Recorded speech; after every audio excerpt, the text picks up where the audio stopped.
नमस्कार मंडळी. मुलांना सुट्ट्या लागलेल्या आहेत, काही जणांचे पेपर संपत आले, तर मस्त आईस्क्रीम तो बनत आहे, तेही घरी अगदी नॅचरल वेनी. नमस्कार फ्रेंड्स, आपल्या चॅनलवरती सुरू आहे आईस्क्रीमची सिरीज, ज्यामध्ये मी व्हॅनिला बेस दाखवलेला आहे. आज आपण करतो आहे चॉकलेट फ्लेवर बेस.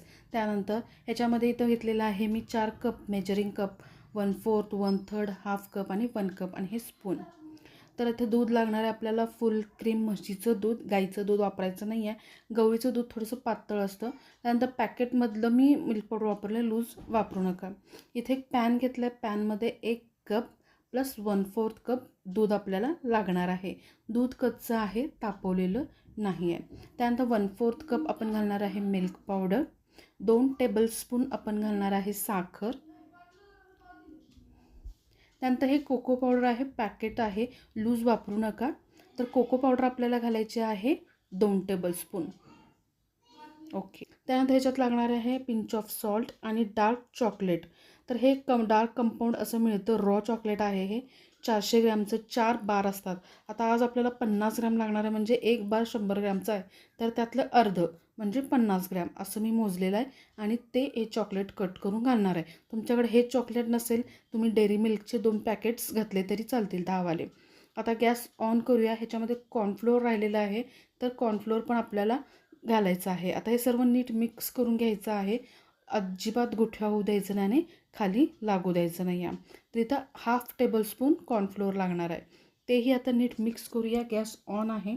आता ह्याला एक बॉईल येईपर्यंत आपण गरम करायचं आहे. मागच्या व्हॅनिला बेस बनवताना मी सांगितलेलं की त्याला जर आपण जरासं आटवायचं असतं, पण ह्या चॉकलेटला आपल्याला जास्त आटवायचं नाही. एक 2 ते 3 बॉईल आले की आपल्याला गॅस बंद करायचा आहे. जास्त ह्याला घट्ट करायचं नाही आहे. तर तुम्ही बघू शकता, मी झूम करून दाखवते की कितपत हे बॉईल होतं. तर आता हे 2 ते 3 बॉईल आलेले आहेत. गॅस बंद करते मी आणि ह्याला रूम टेम्परेचरला आपल्याला गार करायचं आहे. फॅन खाली किंवा पाणी खाली ठेवून फ्रीजमध्ये असं गार करायचं नाही. नॅचरल पद्धतीने असंच ठेवून द्या. 15-20 मिनटात किंवा अर्धा तासामध्ये हे गार होऊन जाईल. ते गार होते तोपर्यंत आपण व्हिपिंग क्रीम आपल्याला इथे लागणार आहे.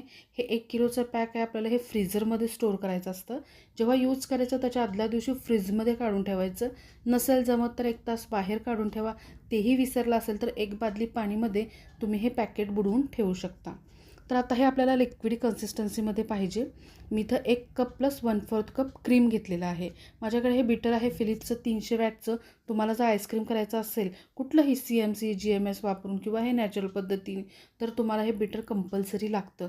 केक वगैरेसुद्धा हे लागतं. 1 टाईम इन्व्हेस्टमेंट आहे. घेऊन टाका फ्रेंड्स, 2000 रुपयांपर्यंत येतं. मी 7-8 वर्ष झालं वापरते आहे. काही ह्याला खराबी नाही किंवा बिघडलेलं नाही आहे. आता ही क्रीम आपल्याला एक 5 ते 8 मिनटं बीट करायची आहे. केकला जसं लागतं तसं एकदम स्टिफ घट्ट नाही बीट करायची. थोडंसं आईस्क्रीमची कन्सिस्टन्सी तुम्हाला माहिती आहे, मेल्ट झाल्यावर कसं होतं, त्या पोझिशनला आपल्याला हे बीट करायचं आहे. मी तुम्हाला पुढे दाखवेन की आपल्याला कितपत बीट करायचं आहे. एक 5 ते 8 मिनटं आपल्याला हे बीटरने छान असं बीट करून घ्यायचं आहे. सगळे जे मी सांगते रूल्स ते स्टेप बाय स्टेप फॉलो करा फ्रेंड्स. एकदम तुमचं परफेक्टली आईस्क्रीम तयार होणार आहे. आता क्रीम बीट झाली आहे. आपण जे मिश्रण तयार केलं होतं चॉकलेट कोको पावडर घालून, थंड झाल्यानंतर आता हे या क्रीममध्ये नीट मिक्स करून घ्यायचं आहे. तुम्ही बघू शकता, चमच्याच्या साहाय्याने सुद्धा तुम्ही मिक्स करू शकता. पण काय होतं, आपलं दुधाचं जे बॅटर आहे ते वरच्यावर क्रीम खाली असं राहिलं तर आईस्क्रीम नाही चांगलं लागत. त्यामुळे आपल्याला थोडंसं बिटरने सुद्धा फिरवावं लागेल, जेणेकरून सगळं एकजीव होईल, नीट मिक्स होईल. आता याच्यामध्ये घालायचं आपल्याला व्हॅनिला इसेन्स, कारण चॉकलेटला थोडंसं फ्लेवर येण्यासाठी आपण व्हॅनिला इसेन्स घालायचं आहे. तुमच्याकडे जर चॉकलेट इसेन्स असेल तर तुम्ही तेही वापरलं तरी चालेल. तर आता हे सर्व नीट मिक्स करण्यासाठी मी थोडंसं 1-2-3 मिनटं बीटर यूज करते. तर बीटरच्या सहाय्याने सर्व नीट एकजीव करून घ्यायचं आहे, नीट मिक्स करून घ्यायचं आहे, जेणेकरून आपलं दुधाचं मिक्सचर क्रीम छान मिक्स झाली पाहिजे. तर आपलं क्रीम जे आहे विदाऊट क्रिस्टल, विदाऊट बर्फ, एकदम मस्त स्मूथ अगदी नॅचरल आईस्क्रीम आपलं तयार होईल. तर एक 5 मिनटं झालेले आहेत फ्रेंड्स. मी छान बीट केलेलं आहे. आता आपण हे डब्यामध्ये स्टोअर करूयात. तर तुम्ही बघू शकता कन्सिस्टन्सी फ्रेम किती एकदम फ्लोईंग वाटेल, किती सॉफ्ट वाटेल. आणि आईस्क्रीम सेट झाल्यावर तर ट्रस्ट मी इतकं सुंदर याचं टेक्स्चर आणि टेस्ट तर अप्रतिम लागणार आहे. एकदा नक्की करून बघा. गार्निशिंगसाठी मी थोडंसं चॉकलेट खिसलं आहे, तुम्ही चोको चिप्ससुद्धा घालू शकता. आता ह्याला आपण 8 ते 10 तास फ्रीझरमध्ये सेट करणार आहे आणि फ्रीजचं टेम्परेचर आपल्याला हाय ठेवायचं आहे. तर 9 तास झालेले आहेत फ्रेंड्स. ऑलमोस्ट 9 तासानंतर मी आईस्क्रीम चेक करते की आपण कन्सिस्टन्सी बघूया कशी झाली आहे. बघू शकता फ्रेंड्स, आईस्क्रीम आपलं छान सेट झालेलं आहे. आता आपण स्कूप आउट पण करून बघूया की आपलं आईस्क्रीम कसं स्कूप आउट होतं. तर इथं मी घेतलं स्कूपर.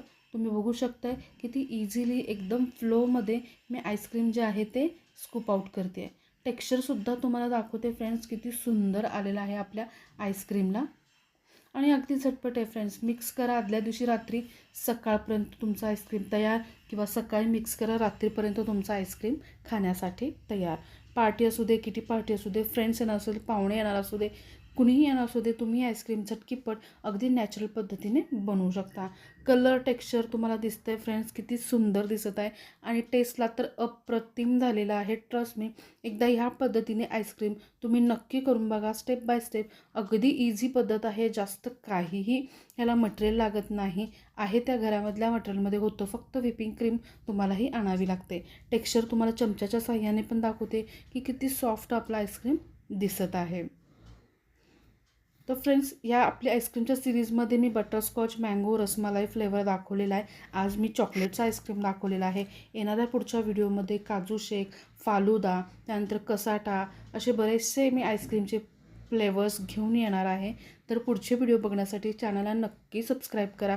माझ्या रेसिपी जर तुम्हाला आवडत असेल तर चॅनलला लाईक करा, शेअर करा आणि सबस्क्राईब करायला विसरू नका. मी भेटेन पुढच्या आईस्क्रीमसोबत. तोपर्यंत धन्यवाद.